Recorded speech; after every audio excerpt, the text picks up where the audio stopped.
Good afternoon. This is Akashvani and I am Abhishek Mukhopadhyay with the Midday News.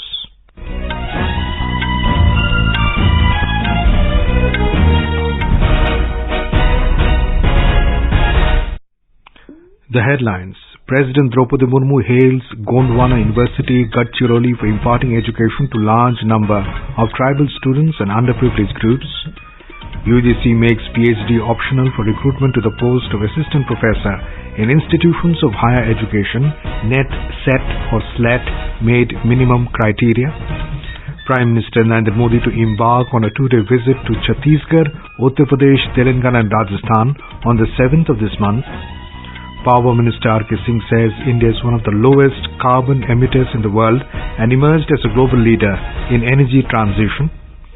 Heavy rain continues to lash Kerala, and BCCI announces names for upcoming ACC Men's Emerging Teams Asia Cup 2023.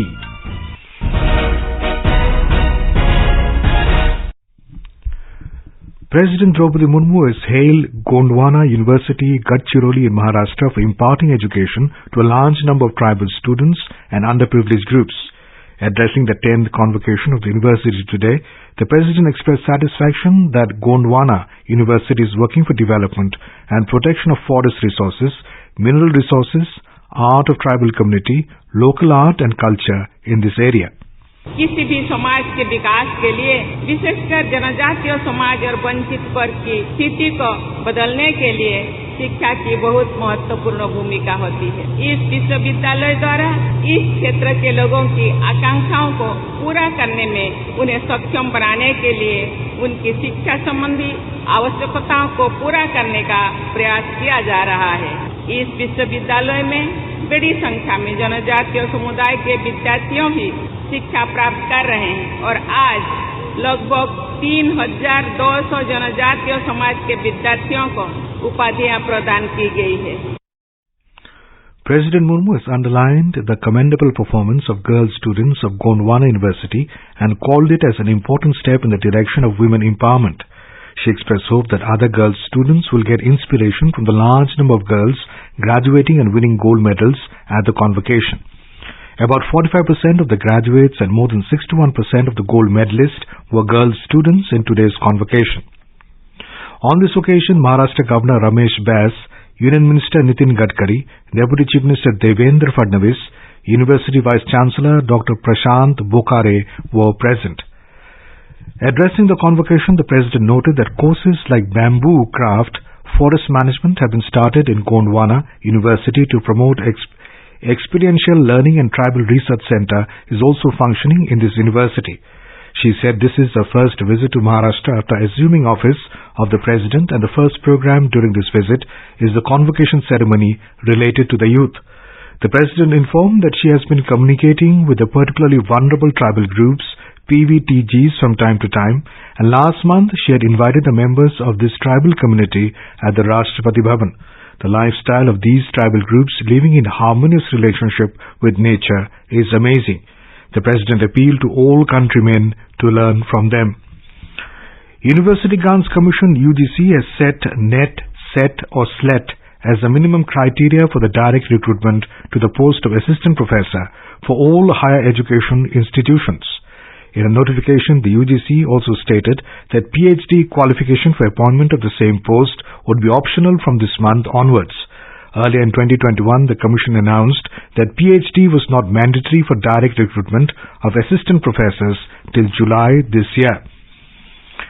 Prime Minister Narendra Modi will embark on a two-day visit to 4 states on the 7th of this month.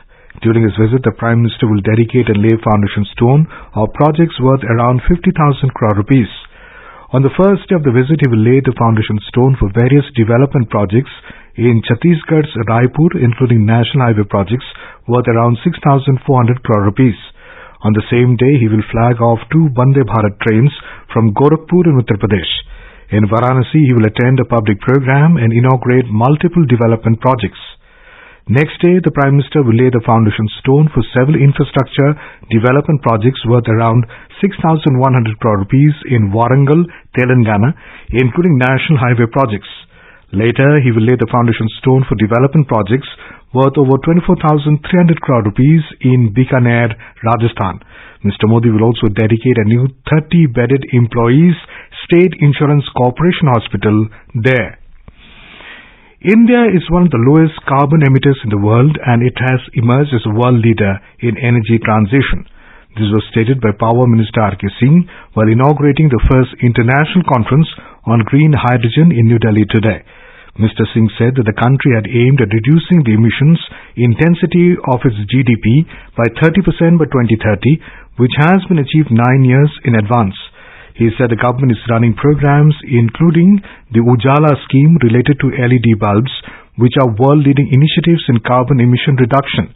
Mr. Singh said India has also achieved its COP21 pledge related to the nationally determined contribution 9 years in advance. Stressing upon India's achievements in the renewable energy sector, the minister urged the industry from across the world to be part of India's national green hydrogen mission. He added that India is the biggest market outside China in the renewable energy space. Talking about creating a global market for green hydrogen, the minister said the world should practice free trade and not indulge in protectionist measures. He added that barriers are not good if one wants to achieve global net zero in time. This is Akashvani giving you the news. For quick news updates around the clock, follow us on our Twitter handle at AIR News Alerts. Union Minister of State for Science and Technology Dr. Jitendra Singh today thanked the G20 countries for their constructive and fruitful deliberations to address the various challenges confronting the world. In his concluding remarks at the G20 Research Ministers meeting, Dr. Jitendra Singh expressed satisfaction that during the RIIG meetings, member states discussed various topics including challenges related to energy materials and devices, solar energy utilization, and photovoltaic technology and materials and processes for green energy.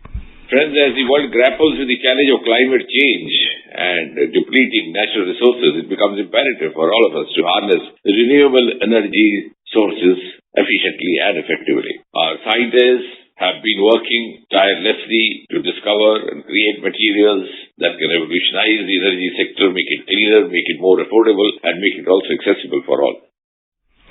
Mr. Singh was further happy to note positive deliberations on policy issues like role of research, development and innovation in creating new resource-efficient, sustainable and more circular bio-based technologies, understanding the blue economy, marine ecosystems and pollution, coastal and marine living resources and biodiversity, and deep sea ocean technology. The minister thanked the members for their active participation in supporting India's RIIG agenda with valuable inputs and comments on our priority areas. He underscored that India is fully committed to contribute in attaining the UN Sustainable Development Goals 2023 by way of research and innovation through international collaboration and partnerships. Heavy rain continued to lash Kerala. The state has suffered widespread damages due to incessant rain across the state. More from a correspondent. Large-scale damage of agriculture and residential properties are being reported. Idukki, Kottayam, Kannur, Pathanamthitta, Ernakulam, Kozhikode, Kasaragod and Alappuzha districts are worst hit. Sea erosion is being reported from coastal districts. Many low-lying regions are flooded and shutters of dams in the region are raised. Control rooms and relief camps are opened in affected districts. Met Department forecast heavy rain to continue for coming 2 days. Orange alert is issued in 12 districts today. Mayusha for Akashvani News from Thiruvananthapuram. Indian Meteorological Department IMD has issued a red alert for the coastal districts of Dakshin Kannada, Uttar Kannada and Udupi, an orange alert in Belagavi, Dharwad and Chitradurg, and yellow alert in Chikmagaluru, Hassan, Kodagu and Shivamogga districts. The Karnataka Met Department Director Geeta Agnihotri has informed Akashvani that monsoon rains have revived in the state and the coastal belt is receiving copious rainfall since the last 2 days. She added that the southwest monsoon is very active in coastal and Malnad region and said that there are favorable conditions for the state to receive good monsoon rains in the next 10 days. She further informed that Karwar region received 18 cm of rain today in the coastal area. Uttar Kannada District Administration has declared a holiday for schools and colleges. The fishermen have been advised not to venture into the sea. The incessant rain has also disrupted normal life and movement of traffic in the district. In Dakshin Kannada, 2 schools and colleges remain closed today. The Disaster Management Authority has set up a team to prevent calamities during rain. It has asked people to contact helpline number 1077 to seek help. In the Kashmir Valley, the annual 62-day-long Sri Amarnath Yatra is gaining momentum with each passing day. More and more pilgrims are entering the Jammu and Kashmir to undertake the Yatra and pay obeisance at the holy cave shrine of Lord Shiva. A batch of 4,063 Yatris left the Noonwan base camp early this morning towards Chandanwari via Pahalgam, whereas 1,460 Yatris left from Domail via Baltal route to pay obeisance of Sri Amarnath Ji. More from a correspondent. The sacred Yatra of Sri Amarnath Ji in South Kashmir Himalayas is going on smoothly amid tight security cover. According to reports, more than 50,000 Yatris have performed the darshan till 9 this morning, while on the first day of auspicious month of Shravan yesterday, more than 13,000 devotees paid their obeisance. As per reports, the rush of pilgrims is on increase and both the Yatra routes are agog with festivities. Meanwhile, more than 3.5 lakh pilgrims had registered online from various bank branches so far all over the country. Earlier, Director General of Police J&K Dilbagh Singh yesterday visited Pantha Chowk Transit Camp and took stock of the security arrangements made for the Yatris. He directed the officers to make sure that the cut-off timings are adhered to and directed them to plug all the loopholes. Sunil Kohl, Akashvani News, Srinagar. External Affairs Minister S. Jaishankar will embark upon a 4-day official visit to Tanzania from today to hold high-level talks and co-chair the 10th Joint Commission meeting with his counterpart. During his visit, Mr. Jaishankar will first go to Zanzibar from July 5th to 6th, where he will visit a water supply project funded by the Government of India, line of credit, call on the top leadership, and also attend a reception on board the Indian naval ship Trishul. The minister will also meet with the members of the Parliamentary Friendship Group for India and inaugurate an India-Tanzania business meeting. Later, he will address the Indian diaspora and inaugurate the bust of Swami Vivekananda in Dar es Salaam, the release added. India and Tanzania share close and friendly relations. In strengthening the education ties between the two countries, the Indian Institute of Technology IIT will open its first ever overseas campus in Tanzania's Zanzibar in October 2023 with a batch of 50 undergraduate and 20 master's students. The UN Security Council will hold a first ever meeting on the threats of artificial intelligence on July the 18th. The meeting organized by the United Kingdom will see global leaders discussing the potential threats of artificial intelligence to international peace and security.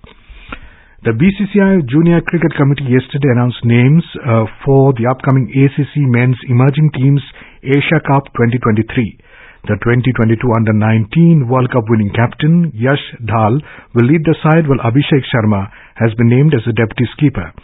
Sai Sudarshan and Pradosh Ranjan Paul was also included in the team.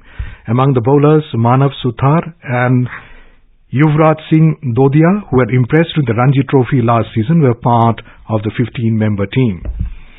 In football, India beat Kuwait 5-4 in penalty shootout to lift the SAF Championships trophy for the 9th time. India defeated Kuwait in penalty shootout in the final after 1-1 stalemate at the end of regulation time at the Sri Kantirava Stadium in Bangalore last night. Prime Minister Narendra Modi has congratulated the Indian team for winning the SAF Championship. The key domestic share indices today slipped marginally in the afternoon trade after hitting all-time closing highs in the last 4 sessions in a row. Both stocks were down amid negative cues from the global share markets. And now, before we end the bulletin, the headlines once again. President Draupadi Murmu hails Gondwana University, Gadchiroli for imparting education to large number of tribal students and underprivileged groups. UGC makes PhD optional for recruitment to the post of assistant professor in institutions of higher education. Net, set or SLET made minimum criteria. Prime Minister Narendra Modi to embark on a 2-day visit to Chhattisgarh, Uttar Pradesh, Telangana and Rajasthan on the 7th of this month. Power Minister R.K. Singh says India is one of the lowest carbon emitters in the world and emerged as global leader in energy transition. Heavy rain continues to lash Kerala. And BCCI announces names for upcoming ACC Men's Emerging Teams Asia Cup 2023. And with that we end the Midday News.